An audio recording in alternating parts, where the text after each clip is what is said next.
Do you ever feel like you're trapped in a cycle of toxic relationships? You probably are. The good news is it's probably not your fault, and there is probably something you can do to change it. The bad news is there is something you're probably doing that's leading to it without even realizing it. But that can actually be good news too, because that means it's in your power to change. So let's get into it with a quick example. So if you walk into an exotic bird store with a large aviary, if you study them, you'll probably notice one little bird with its feathers sticking out all over the place, especially its head, trying to, wrap itself in dignity, and it'll be sitting on one of the lower perches, but kind of toward the middle. She'll be on high alert because she's picked on by other birds, but it's more than that. Birds are flock animals, highly social and proud, and they rely on each other for survival, down to the little things. See how he was just nestling into my hair, and he wants me to snuggle him. All of the feathers on their body need to be run through a beak and cleaned and shined, and the little wax coating on the feathers need to be removed, especially the feathers on their head, because the birds can actually reach their own in every other place, but they can't reach their head at all. They're totally reliant on their partners and friends for. In Petey's case, I do that. So his cool style, yeah, that's all me. What I'm getting at here is that preening is an act of love and acceptance, friendship, just good vibes. Everyone needs it to thrive. And we're not so different. So once the bird's feathers are all messed up, it's a signal to other birds that it's an outcast. Her messy appearance gives her away every time, and it's a cycle, a vicious cycle.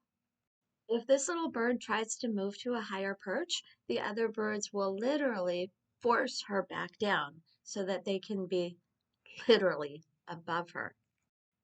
I just using her. This would happen to a male bird too. If the bird feels sick or sad, they'll hide it. They'll literally hide it till they can't anymore and they just fall over dead because they know that showing weakness, it's now an easy target. The bird can never change her circumstances completely on her own because she can't reach her head by herself, no matter what she does.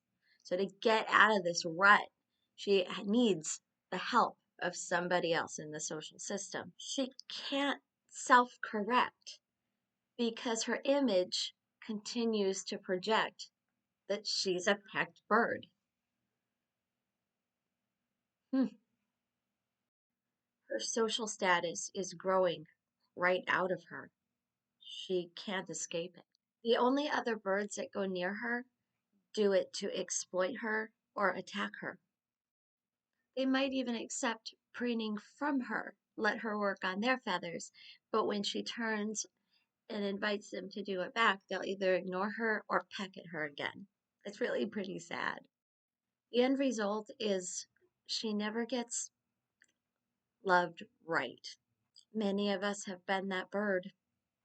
This can be a great example of the mean girl dynamic. Some people have a misplaced idea that being savage for the sake of it is cool or will make you more successful or better loved, and it won't. Eventually, they will be that bird too. You've got to clean up your feathers. This is super tough because it does require the help of fellow birds. There's no way around it. So, what does this mean for humans? For women, this usually means having trustworthy female friends and reliable, stable men in their life. But when you're obviously pecked, you're more likely to attract mean girls or bad romantic partners. You might be more likely to have problems in relationships at work or with family members who might have felt like they had to compete with you for the love of a parent. How do we break out of this cycle? Now, this is important. Just because you're more likely to get these predatory people in your world doesn't mean they're the only people that will come in your world. They're just going to usually be the noisiest and loudest and pushiest and most present, and it's going to be the path of least resistance. And well, part of healing might be that you just have to accept that you have to put a lot more intentional work into this than somebody who can take it for granted. So the upshot is you're basically going to have more applications from assholes to be in your life than the average bird. And you're going to have to compensate for that. You're going to have to weed them out to recruit the good ones consciously. Sometimes you might have to fake it till you make it and make sure your feathers are smoothed out as much as you can, right? Until you can get more in that headspace and the frame of mind where that rhythm comes more naturally to you. If you're choosy and persistent, eventually you will develop healthy bonds. Along the way, you're going to be disappointed by people who look like the real deal. They might be only pretending or just going through their own struggles and are unable to show up for you in the ways that you need. And they might be manipulative, and that's the only way they really know how to approach life. Either way, unfortunately, that might be something that you just don't have closure on. You don't need to find out the end of the story every time you come in contact with somebody who has red flags.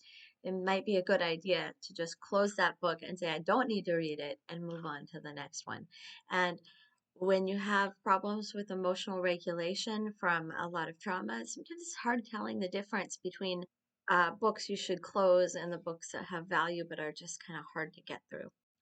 So remember as well, it's very easy to become hyper vigilant and start seeing these negative traits everywhere you look out of fear of running into that cycle and seeing red flags in everything.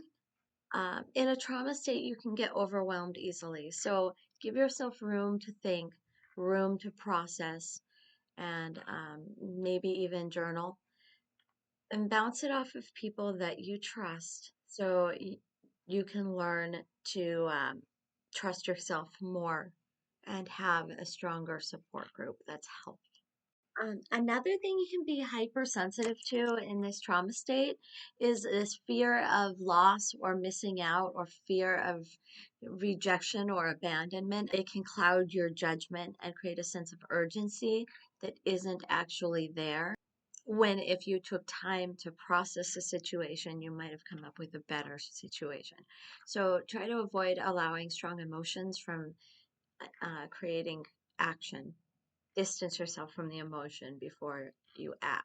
Don't let fear of missing out on friendship or guilt from somebody else force you to stay in negative patterns either. Sometimes it's all right to let go. We're all on our own journeys. Stay salty, y'all. Clean up your feathers. He's so handsome. Kisses? Kisses? He's chewing on my ear. He really doesn't want to be on camera, I swear. He can tell and hides. See? Sorry.